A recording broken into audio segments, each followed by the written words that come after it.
backs, just please keep your mics muted so that we don't get interference until you're called.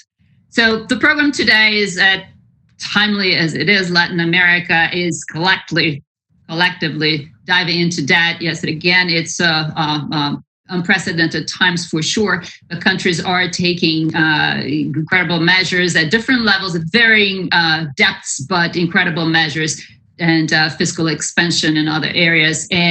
But this time will turn. Latin America needs to not only finance its own crisis, passing this moment, this global moment right now, but will also need to figure out how to get back into some kind of economic instability after the crisis. So what about now? What are the implications of this moment when this major relationship in 2008 during the financial crisis, which is like the bare comparison we can make at this point, we had China come to the rescue of Latin America. It had become its major trade partner for many countries. It offered loans. It was a major source of revenue and income and financing for Latin America.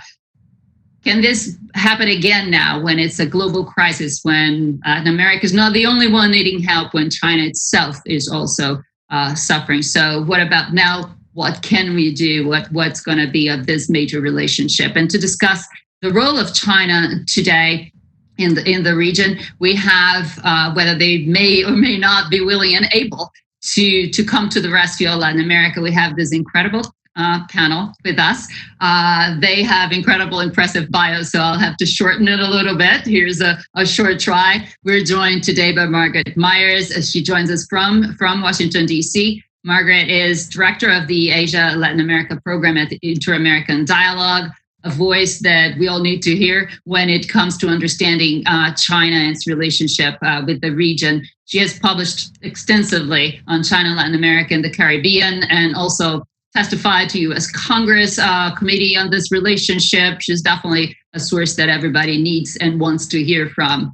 Then we also have joining us from Rio de Janeiro, Tatiana Rosito. Tatiana, another very important voice on this relationship. She's senior fellow at CEBRI, which is the Brazilian Center for International Relations, a think tank based in Rio de Janeiro, where she coordinates the China Analysis Group.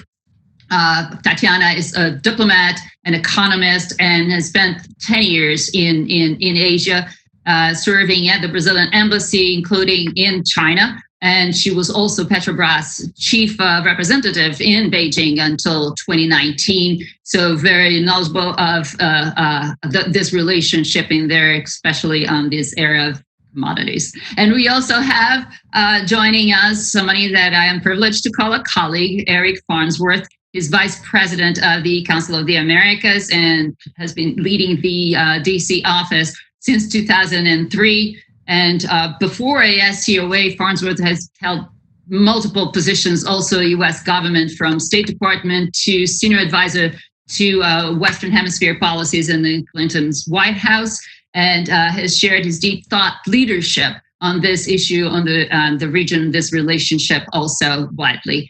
So I'm very happy to have you all here. Thank you very much for sharing your time with us.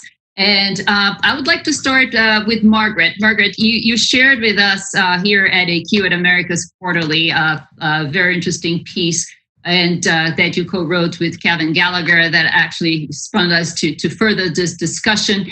This relationship had already morphed since 2008, so before the crisis hit. So can it recover this shine?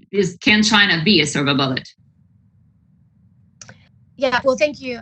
Thank you so much, Cecilia, for the kind introductions, and also to America's Society, Council of the Americas, and CEBRI for the invitation. It's really quite a pleasure to be here. Yeah, I mean, as you mentioned, China was really critical to helping Latin America and the Caribbean get through the global financial crisis and the sort of after effects of that. From about 2009 to 2011, trade between China and Latin America doubled, and China really filled in for declining demand from some of China's more more prominent trade partners. And that was a huge, huge help at that period in time. After that, we saw a lot of finance come into the region, as you mentioned, also some investment in particular sectors. Given the extent of China's relations with Latin America at the moment, which are, really, really remarkable and wide-ranging, it's safe to say, I think, that China will play a really critical role in the extent of and speed of the region's recovery. But it will look very, very different this time, the way in which China can help the region than it did post-2008. And I say this for a few different reasons. First of all, there's not going to be a trade-based recovery, right? Already, China is a top trade partner for so many countries in the region, and that actually proved to be something of a liability for Latin American countries at the onset of the COVID-19 crisis, as demand slowed in China for Latin American commodities, and there was a subsequent impact on commodity prices, global commodity prices. But we have seen China play a very important counter-cyclical role in investment, right? And also finance from China's big policy banks, China Development Bank and China Export-Import Bank over the years.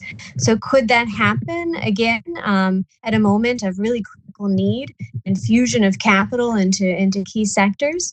Possibly. But again, I think that will depend on, a wide range of different factors. Will China come to the rescue?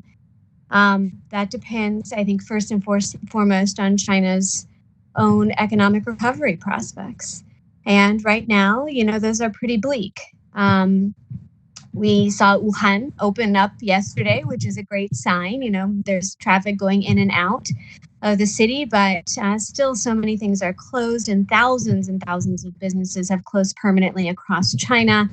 We're expecting very slow growth by most any prediction. And so things are not, the economy itself is in deep trouble, and there's much that China has to do to get things back on track. So will there be an appetite? Will there be a capacity for more assistance overseas, or even investment or enhanced trade overseas?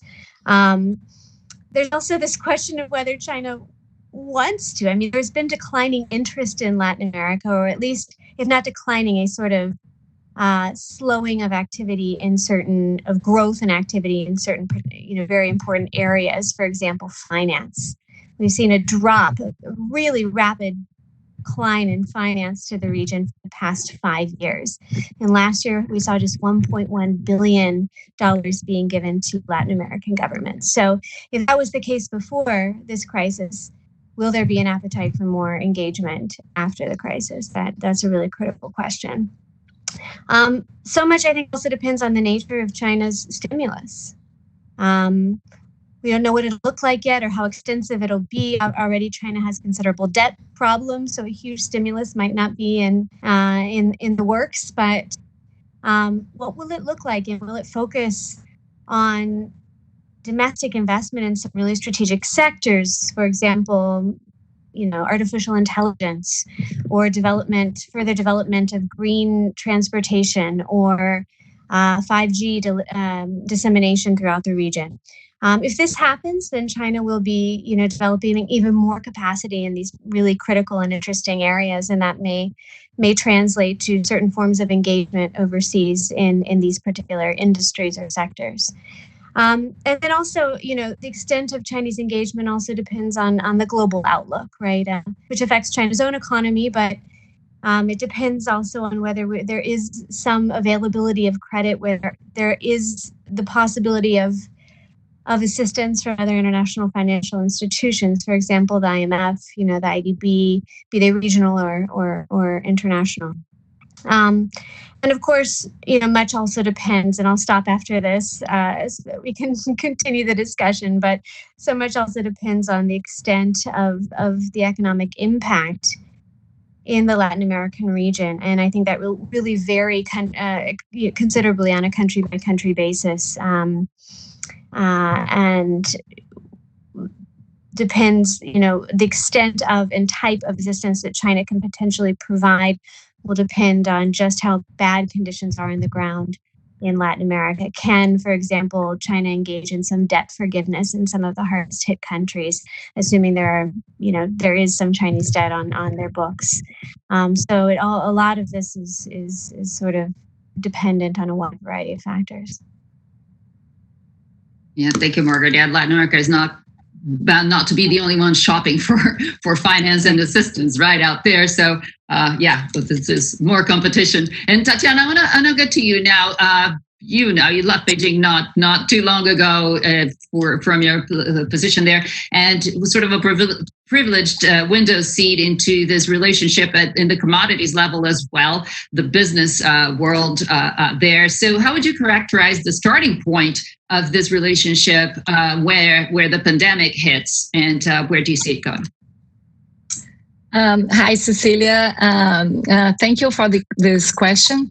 First of all, I'd like to thank America's Quarterly, American Society, the Council of the Americas for this invitation. Salute the panel members. It's a pleasure to be here with you today.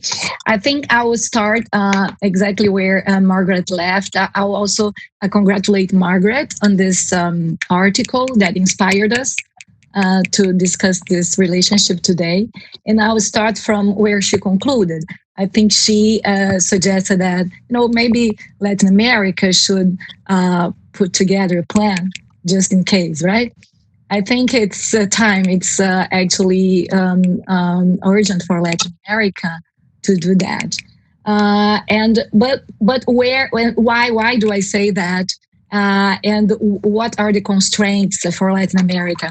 I will tackle from three perspectives, three aspects: China itself, Latin America, and then China-Latin America relationship, and then conclude these initial remarks. So, as Margaret mentioned, China response up to now, and of course we are dealing with uncertainty. We have to follow closely things day by day. But China response, fiscal response, has been mild. Let's say it has been very conservative. It seems there is a high alertness of government, scholars, the market in China, that there is, the financial risks are still high. And so up to now, of course, we have seen many measures there, but it has been very conservative, especially compared to what we had in 2008-9. The stimulus, for example, in infrastructure meant that investments will grew by 50% from 2008 to 9, and we are nowhere to see anything like that now. I'm not saying that this is bad. We'll probably see China maybe getting this opportunity to increase, before it increased its resiliency, maybe now it will try to increase its efficiency and continue to solve some of the problem and the imbalances from the past. But what about then FDI and finances? Although it's still early also, because like Margaret mentioned, it will depend. It depends a lot on China's recovery, but also on the way Latin American countries will position themselves. I think that, as we saw before, there is the natural complementarity, and the fact that Latin America is very much seen as a source of resources. This will continue. Of course, it's not because it grew so much. It's not going to continue. Maybe not with the same speed. But actually, there is an opportunity. I think there is a window of opportunity there, because also in the last few years, when we saw huge drop in Chinese overseas foreign direct investment, especially 18, 19, because China introduced some restrictions. We also see countries, and especially Europe and the US, especially in terms of technological based investments, we see some restrictions going on. And I think this has not really arrived in Latin America and to other regions.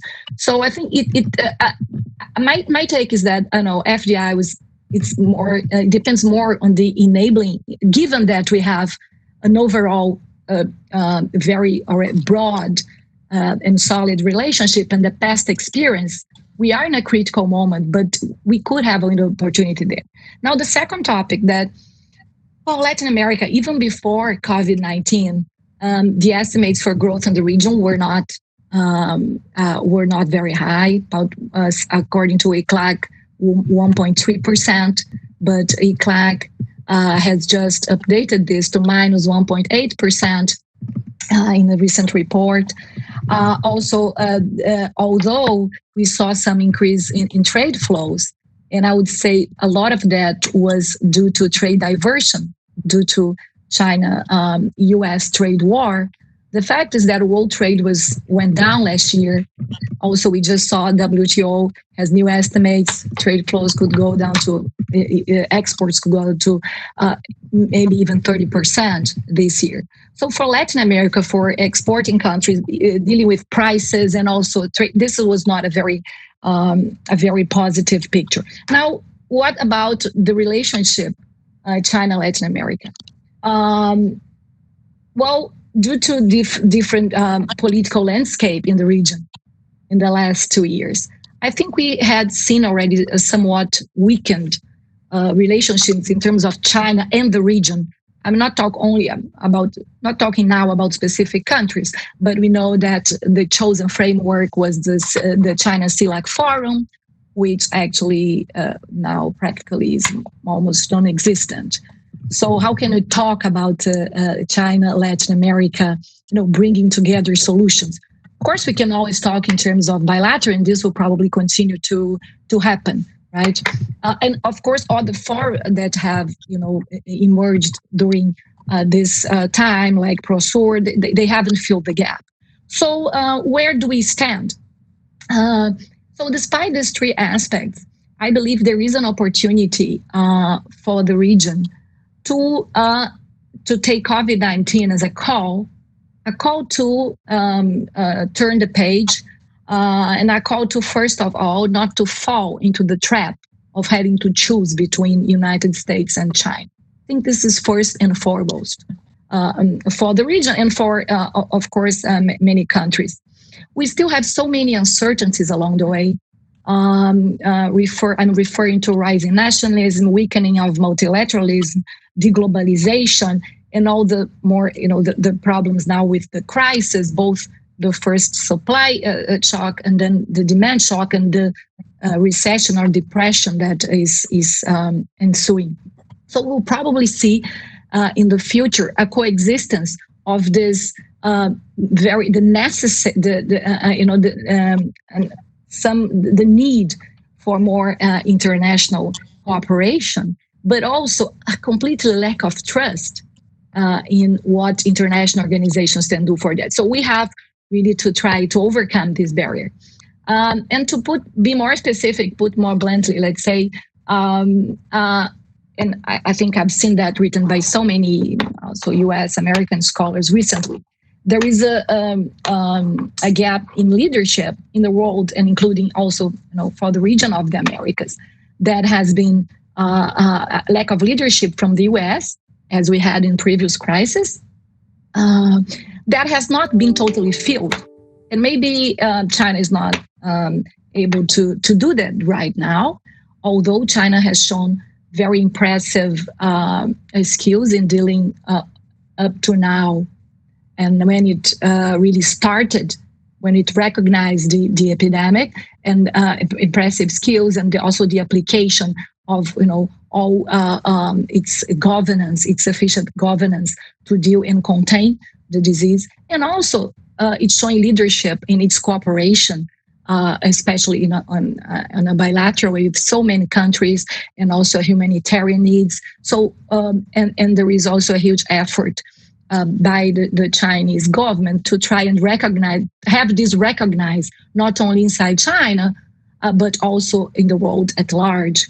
But going back to where China is, it has also probably learned a lot from the last few years, from having a more assertive foreign policy, and where this has led to. But also, it may be that, in the future, we'll see China having the upper hand in many areas, in many tech areas. So this is where we stand now. And what for Latin America, what does it mean, like, to put a plan together then, to conclude my remarks? I think individually countries should be very cautious, like I alluded to before, in building partnerships. So they should think of the medium and long term in building these partnerships that could cater for this longer future, and also diversify their risks. In terms of the region, I would think that we also should put more political preferences aside and start to deal much more deeply with to deal again with integration. And one area that is very, and could be, talking about China, very promising is infrastructure. Although China is not the only country that could offer also assistance and its experience in this area. I think there is also plans in the US for that. But I think this, we will see, although we'll see the need for some localization and regionalization of production, this will be coexisting with still globalization in so many areas. So Latin America could take the opportunity to have, huge integration, especially physical integration and infrastructure plan. This could benefit, of course, even more trade with China, but also trade with other regions and also US and Europe. And in terms of this finance and to conclude, I think there is also now a need for, looking back to the regional organizations, the regional banks, the old ones and the new ones. And there is room there to have maybe a more diversified approach and bring countries, including China and other developing countries together. It's very difficult, especially on the debtor side, where we know how large debts are already for many countries, and the fiscal situation is bound to worsen. But I think this also is very important to see that things are very relative. All governments in the world will be making those efforts, and it may pay to do an effort in the short term. And maybe I have not seen, China being so propositive, let's say, in terms of this through these institutions. Yet I'm talking about Latin America, but it may come because there are new institutions in place, including institutions led by China, like Asia Infrastructure Bank, the Development Bank, and also the other ones where China is a member, like the Inter-American Development Bank, the World Bank. I think we might need to it may be easier for us to put our plan together, starting with that, and then little by little giving some way to more dialogue in the true integration in the region. I of course, I could talk more even about some views on my country, but I will stop here and then I'll be open for questions later. Thank you. I'll be sure to get back to you because there's a lot to know from the country. But you talked about this integration and more integration regionally, which is, I think, something that is still a code to be cracked, right? Martin Vizcarra just called his meeting at a regional meeting, and just Brazil, Mexico were in there, so to discuss something as important right now. But then you mentioned also this, the region not having to choose between US and China.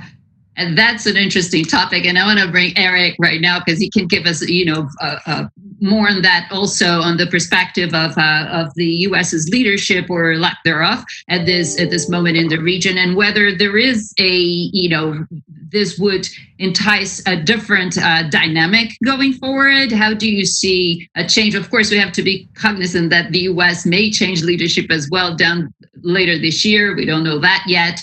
But that discussion was already happening, right? Whether U.S. was or was not threatened by China's growth in the region. So, Eric, do you see where do you see this relationship going forward? Well, thank you, Cecilia. I think the one prediction that I can make with a clear conscience coming out of this meeting is that Bernie Sanders will not be the next U.S. president. So, I think we've all seen that. he pulled out today. But Cecilia, thanks for the introduction. Thanks for including me. I want to say what a privilege it is to join this expert panel, but also to congratulate you and Brian, the whole America's Quarterly team. What you guys have done with content and with programming with the magazine and launching the next edition here in very short days is truly impressive. So thanks for letting me be a part of that and speak favorably of that. The challenge of following two expert panelists like I have to do is that I have to come up with something interesting. I suppose I could give the old joke about Liz Taylor and her 7th or 8th husband, but I'll skip that one because this is a family program. But having said that, the challenge is real. So let me try to take a little bit of a different perspective, perhaps, than the first two presentations that were made, which were both truly outstanding. And the question that was raised, that you posed, Cecilia, in bringing the panel together is China going to be the rescuer of Latin America? Is China going to come to the rescue of Latin America? And I would pose it a little bit differently, because I don't think it's really China's intent to be the rescuer of Latin America. If that happens, sure, they'll take credit for it, but I think their interests lie elsewhere. And let me explain a little bit what I mean. If we see what China has been doing in the course of the coronavirus pandemic, one of the first things that we've seen is that they've been working to deflect blame from their own actions, the lack of transparency, steps that they could have taken but didn't take, things that they did in terms of censoring the press. The bottom line is that the message that this is a true emergency really didn't get out to the broader world until longer than it needed to. Now, clearly, there's a lot of blame to go around there, but one of the things that we've seen in the context of China is that its activities in the press, in the public affairs, through its diplomats, has been to try to deflect blame away from China and to confuse and obfuscate that narrative, which otherwise might have developed. And that leads very clearly into the next thing about what China has been trying to do. And when I say China, I'm not talking about the country or the people. I'm not talking about the Chinese people. I'm talking about the leadership. I'm talking about the Chinese Communist Party in terms of what their own interests are and what they clearly have been. And so the next step that we've seen is to show a rough equilibrium, if you will, between what China's done in its own society and also what to compare and contrast that with the liberal democracies, perhaps United States, Europe, and other places. And clearly, the United States and Europe have had challenges here. Nobody's minimizing that. Nobody's suggesting that's not true. But what we've seen coming out of the Chinese machine has been to show, to deflect blame from themselves and to show that everybody else is having the same challenges. And therefore, we in China, our system is just as good as everybody else's. We beat the virus. Now it's our turn to save the world. And I think what we're seeing is this equivalency is very much a narrative that China has been pursuing since well before the coronavirus. I mean, this is very consistent with what we've seen now under the Xi Jinping leadership and even before that, to try to show the rough equivalence globally. Because if you can show to emerging markets or others that, in fact, the Chinese system is just as good as others, quote unquote, then why would there be any difficulty in linking more closely with Beijing? And I think that's very much a strategic goal. And the coronavirus is perhaps accelerating that, or at least the Chinese are seeking to use that opportunity to do so. So some specific ways that they would be doing that in emerging markets, clearly Latin America is part of that, but it's part of a global context, is I think you're going to see continued efforts to gain goodwill across the region. The previous speakers have spoken about financial assistance, debt relief. We're also going to continue to see, in my view, splashy donations of medical equipment, right? As the crisis progresses across Latin America, we're going to see announcements of deliveries of medical equipment that is needed. I mean, that equipment is needed. We're not minimizing that. But, it's interesting, again, we see patterns here that this is not new. What Chinese leaders do repeatedly when they travel, for example, to Latin America over the years, is they come with massive announcements of projects, new money, billions of dollars of aid, projects like Nicaraguan canals and, railroads from Brazil to to the coast of Peru and, all these projects that simply don't get built. And so, we have to be a little bit careful. You've got the announcement on one hand, we got to make sure that there's the delivery there and that it's not just a matter of taking credit for something that at the end doesn't really happen. But I think you're going to start seeing some additional efforts to gain goodwill. And I think to the extent that's helpful to the Latin American and Caribbean countries, that's a very good thing. There's nothing wrong with helping people in need. Certainly, that's a very important thing. But I think as part of that, you're also going to now see an acceleration of the export of certain aspects of the Chinese system. Now, the Chinese system, as we all know, is different from the systems of governance of most of the Western Hemisphere. And some of the things that we see China employing in China right now in terms of control of the coronavirus are things like surveillance technology, advanced computer systems, facial recognition,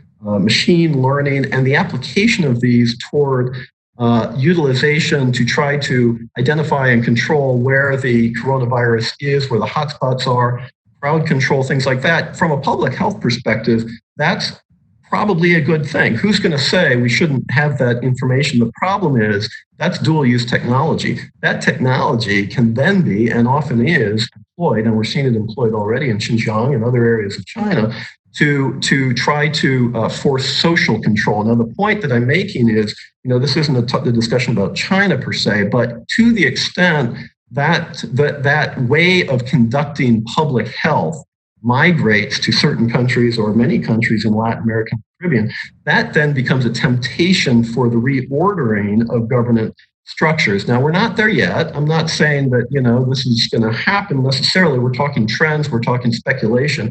At the end of the day, we don't really know because coronavirus is still very, very much in its infancy. Hopefully, it will be completely eradicated soon. But we can see some trends along those lines. And I think that's one aspect we have to also be aware of. I think we also have then, Cecilia, you posed the question about the United States. Should we be afraid? No, I don't think the United States should be afraid of this. The Chinese engagement in the Western Hemisphere, there are some good aspects to it. There's no question about it.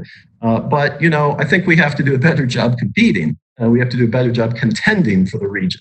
It's hard to blame other people for filling a vacuum when the vacuum has been created in some ways by the United States. So we have to do a better job there. And as I say, there's a lot of room here for improvement. But again, if you can have in the minds of many Latin and Caribbean officials and people that, there's no functional difference between if we engage with Beijing or we engage with Washington, that is a strategic victory coming out of the crisis from the Chinese perspective. Two other very quick things I'll mention, and I know we want to get to questions, but two very quick things. The first is that I do think you're going to see a fundamental shift in supply chains coming out of this. I think we're already seeing that in the private sector. You've heard the US president and others talk about a dependence on production from China, particularly in medical equipment, pharmaceuticals, all kinds of different things. And I think you're going to start seeing a rethink. You're already seeing a rethink in the US private sector about the redundancy, the reliability of supply chains. And I think this is a massive opportunity, frankly, for Latin America and the Caribbean. I mean, just in the context of geographic location, language, culture, democratic governance, dollar circulation in some countries. I mean, this is a huge opportunity. And we, the United States, should be working together, in my view, with free trade partners that currently exist and potential free trade partners to really expand that. And I think that goes very much to Tatiana, what you were talking about in terms of some of the integration of the region. I wholeheartedly agree with that. I mean, that was entirely the point of the Trans-Pacific Partnership. The TPP would have helped establish those supply chains that we are now lamenting have not been fully established and rely too much on China. So there's an opportunity there for the United States. And then the final thing is the whole issue of collateral. The term is collateral damage, so I guess I'll use that. But the idea that, the United States and China have a very large agenda between themselves that will impact Latin America and the Caribbean, even though Latin America and the Caribbean are not the targets here or are not the main players. For example, you all know what happened last year in terms of the United States trade negotiations with China and the agreement for a phase one trade deal. Well, we don't know at this point now with coronavirus whether that phase one agreement will fully be implemented. But if it is, it will cause China to purchase more of certain products, particularly agriculture, from the United States. And, who's going to be the loser in that process? Well, the countries that are currently supplying agriculture to China, that gets redirected to the United States. Many of those countries are in South America, Brazil, Argentina, Uruguay, et cetera. So there are going to be some shifts in trade patterns here. And I think it's something that we all will need to be very cognizant of. Having said all of that, at the end of the day, I think I certainly, but everybody probably needs to be somewhat humble about how this is going to transpire, because we simply don't know.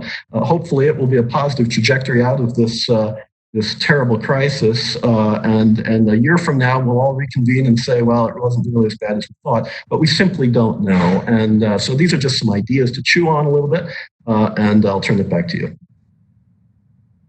Indeed. I just want to say, if you said that they're exporting their modus operandi, I'd say that deflecting blame was the first export, because it's been like an MO across the board, deflecting blame and putting, now even the WHO is guilty of it now. So I think that it was the first lesson the global has learned. Can I throw one statistic in, just because you mentioned the WHO? And this is relevant. I think Margaret and Tatiana both mentioned international organizations. The United States currently pays 15% of the annual WHO budget. China pays 0.21%. So they don't even pay a fifth of 1% of the overall WHO budget. To the extent that there is an opportunity there for China to play more of a role as a responsible stakeholder, as Bob Zellick called them, or tried to get them to be over the years, I think that's a huge opportunity. So I want to pick, though, on the point of the shift in supply chain that you mentioned, and maybe Tatiana, because we were thinking also whether Chinese savings at this point, when China itself is feeling the heat of the recession and the lockdown, whether their savings are enough anyway to go around as even something that would help others. But with this real potential of a shift in supply chain, which is real across the globe, people are seeing, what it costs to be totally dependent on Chinese manufacturing. What can we expect in terms of China's, purse that to help? And Tatiana, do you want to try to take that one? So it's. In terms of China helping as donor, you mean that is the question, or Cecilia? Yeah, no, I mean their own, as donor or financing or whatever, their own savings might be in jeopardy if they also lose their position as global manufacturer of everything for everyone, and they are themselves trying to get out of their own lockdown and the down, their own risk at lower growth. Can't still talk about recession there. So what are the expectations that China would even be able to be these global savior? Well, first, I don't think that they will completely lose their upper hand in all manufacturing industries. I think there will be more. It was already happening. Some, including through Chinese investments in other countries in Southeast Asia, or according to, or some, because of other factors like Industry 4.0, regionalization, localization, we see some companies maybe relocating to their mother countries, like, for example, the US. But each supply chain is very different. Maybe we'll see that in pharmaceuticals, in other issues that are more akin to national security. Of course, expanded national security, right? Not only including, this is so much, health is so much. It even it surprises us that actually every country was depending so much on China. And I think there is no much doubt for anyone that this shouldn't continue.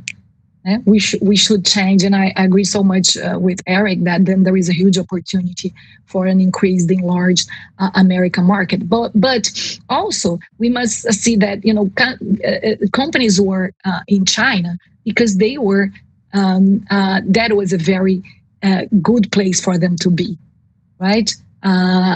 We could talk of many of them. Apple is a good example. There are others. They were there because it made sense for them, but also because the Chinese, not only in terms of supply chain, and this may be changing somewhat, but also because the Chinese market is huge and it will keep growing. So, I mean, it will depend on if it's talking more consumer goods, machinery, and depending how this goes forward. I think China, despite its current financial and debt situation, is still in terms of public debt is not, so large comparing to other countries, and they still have, they would have room for that. I think that it will depend more on. Of course, China didn't expect this recession would be so deep. When all started, and when they took the measures that they take, that now could be updated, we didn't expect the Western world, right, to be so hit as it is being now. So China exports are bound to decline a lot. But that said, I think that the fact that China would or not like to be a global savior, if they just continue to do what they were doing, I mean, it already means a lot to us, right? For Brazil, for every dollar that we export to the US, we export 3 to China. So this is very real, right? For Brazil, most of our FDI in the last 10 years came from there, or a big part came from there. And there is a lot of expectation in terms of infrastructure. Those expectations, they haven't been met. I would say not only because of, I think, the very huge the announcements, political announcements, but mostly because we have to get our incentives right.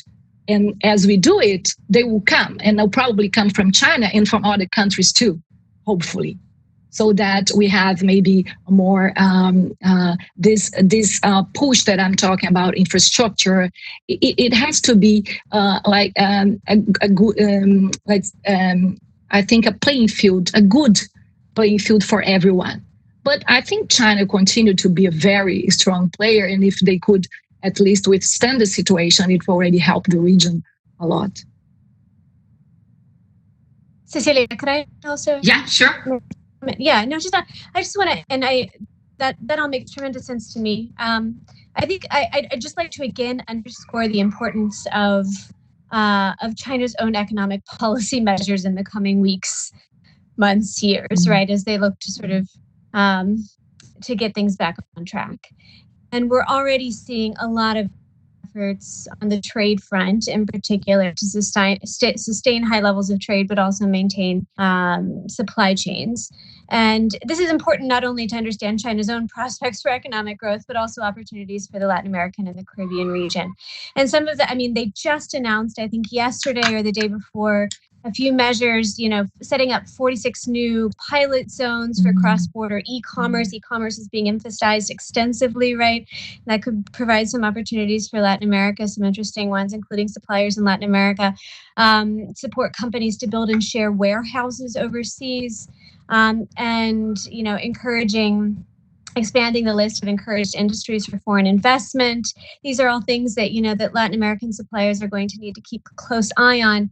The other thing they proposed is, hosting this, the Canton Fair, for those of you who know, the import and export fair. It'll be the 127th version in June. That seems to me a little bit ambitious, but those plans are moving ahead at the moment. So there is this real focus on trying to at least maintain certain levels of trade and to keep supply chains intact. Whether that will work or not is another question entirely. And I agree there will be huge impacts, and we have already seen them on global supply chains. But we do need to keep a very close eye on what China is doing at home in terms of economic policy.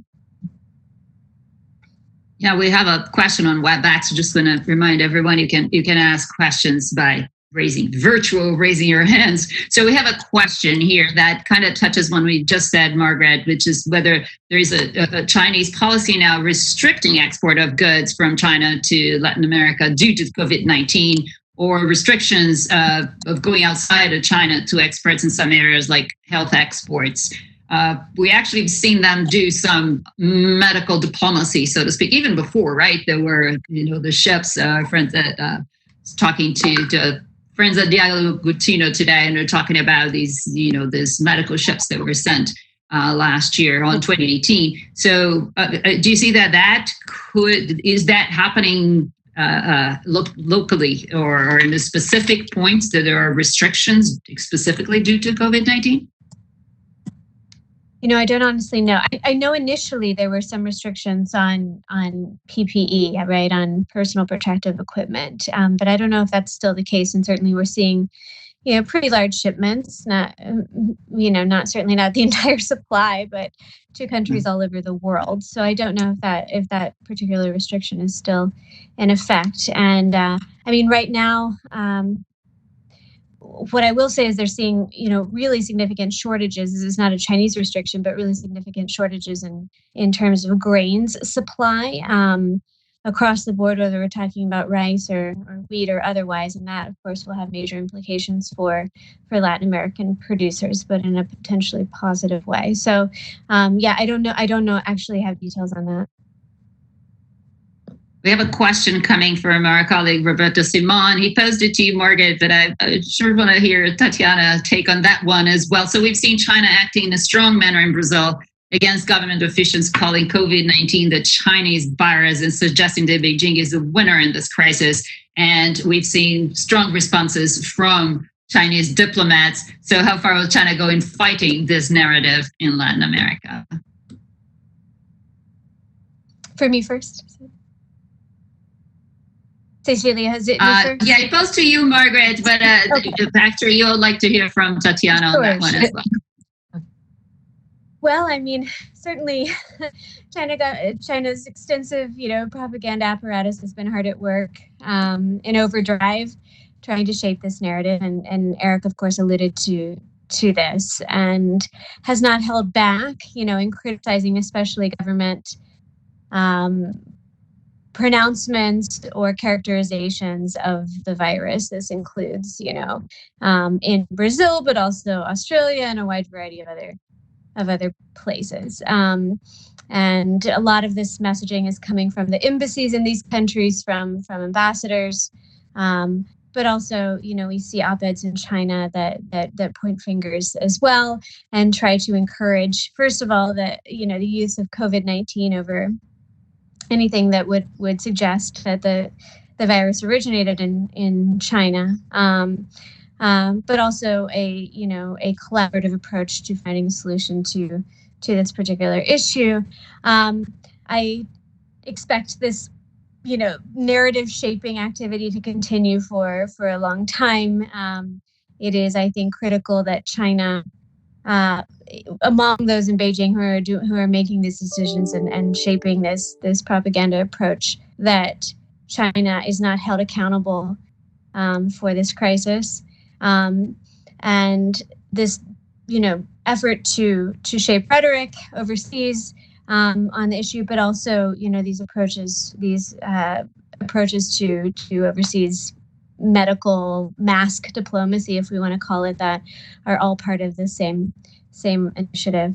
I don't know to what extent they're going to have a real impact, on the way that Latin Americans in particular and others see this, and when everything calms down, whether they'll see China as as something of a helping hand, as a partner in helping to address some of these critical challenges at the moment. This really fundamental lack of supplies, not only in Latin America but here in the U.S. as well, and a real gratitude, towards China for that outreach, or whether China will continue to be seen by many as it still is as a potential source of the virus, and that, wherever that falls, right, will have real implications for perceptions of China, but also China's soft power in Latin America and other regions. Tatiana, you're on the ground, and it's been heating up, right? How do you see this, and can that thwart any relationship?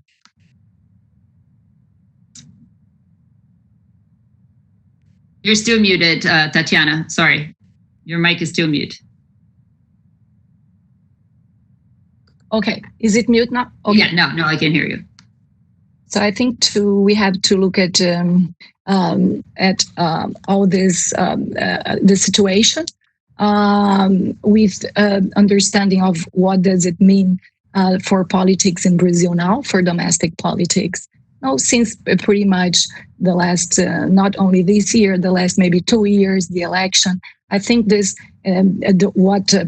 the positions that, very somewhat radical positions that we see expressed in social media, and the speed at which this goes, and also how these waves can grow very badly. I think now with COVID, it's the first time that we see more.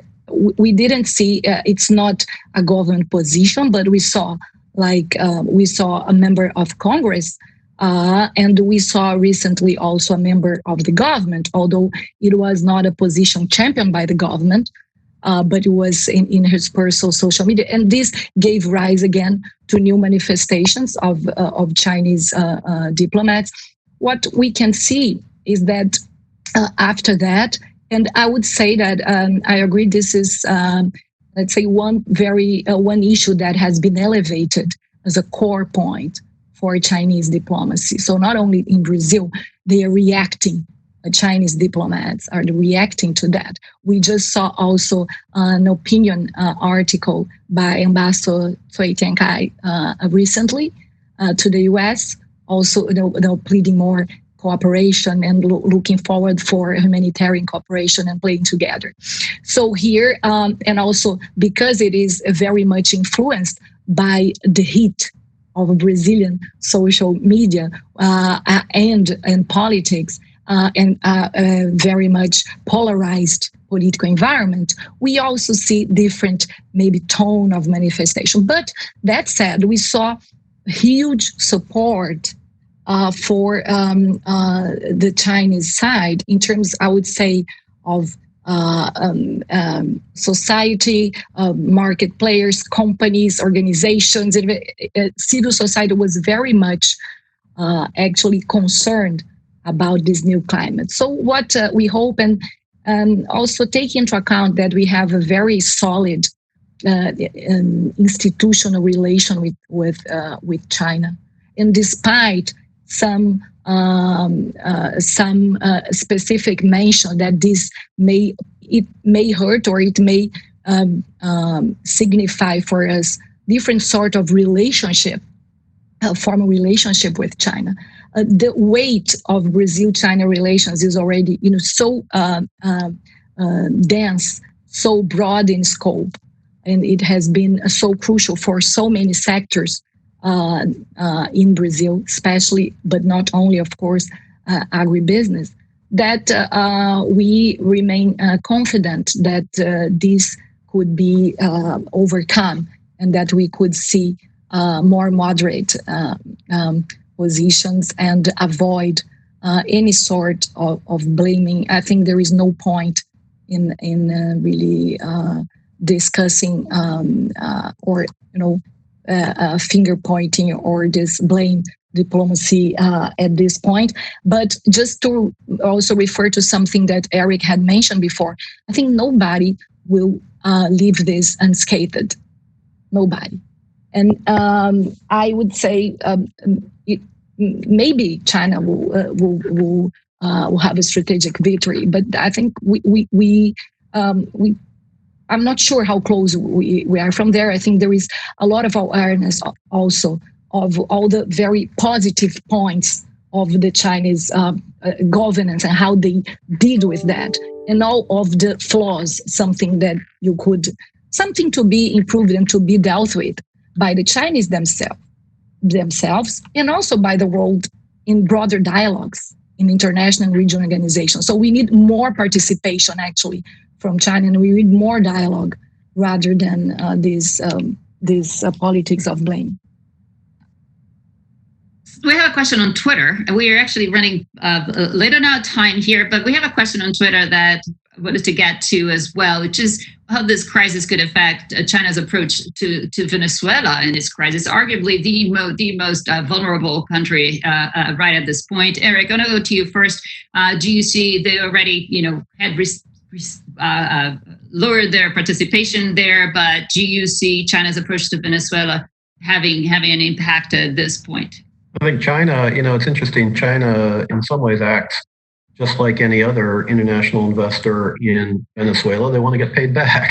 And so you're probably not going to see a whole lot more money flow into a regime that's deeply corrupt, that's completely lost international legitimacy, and that is going through massive humanitarian crisis even prior to the coronavirus. So I would anticipate no, but there's a huge opportunity here there for China if they want to take it, and I'm not sure that they do, but there is a humanitarian crisis that's not just Venezuela now, but the outflow of 10% of Venezuela's own population is clearly impacting its neighbors. And in a pandemic, there are some real public health risks there. And it's not just coronavirus, it's also dengue and chikungunya and, all kinds of tropical diseases that could be spread unwittingly. China could see this as an opportunity, but, here we have to look at the lens of what Beijing is looking. This is a global issue for them, as it is for everybody. Their interests are in emerging markets worldwide. And how much room in that context, and Margaret spoke about a sluggish Chinese economy, which I think is exactly right. In that context, how much real attention do they want to give to a very tenuous situation in Venezuela that is going to attract a lot of political antibodies from the United States and others. And I think that's something very real. I think if I could just very briefly, because the time is running, make a comment on, the last comment about Brazil and China. I think that's exactly right. But from a Washington perspective, from a U.S. perspective, this is precisely the time to deepen the bilateral relationship between the United States and Brazil, because you have a government in Brazil that clearly wants that. And to the extent we look at this through a strategic global lens, there should be some opportunity there for Washington to really seek a different type of relationship with Brasilia going forward. So again, there's some real opportunity all around here. There's also a lot of blame to go around. Thank you. We have so many questions that came and our time has jumped. So I think I'm going to have to convene you guys again soon to continue, because there are questions on the Belt and Road and issues and other points in Latin America. But unfortunately, we're out of time. I want to thank you so much, our panel, to Eric, of course, and Margaret Myers, Tatiana, Rosito. You guys have been incredible. Lots of knowledge and thought leadership there for us to them. So I hope you guys follow them. Everybody that's listening to us on live stream and WebEx, follow them. And also ASU at as-coa.org. We have a lot of information on COVID-19 in Latin America as well. Also at americasquarterly.org, of course, follow us as well. We've been bringing thought leadership. We want to our readers. And I want to thank one more time to Sibri, our partner at this event. Wish everybody a great afternoon, and everybody stay safe, stay home, and we'll hope to see you all again here at ASUA. Have a good day. Thank you, Cecilia. Thank you all. Have a great afternoon or morning or night, wherever you are. Thank you for inviting us, and Sabri.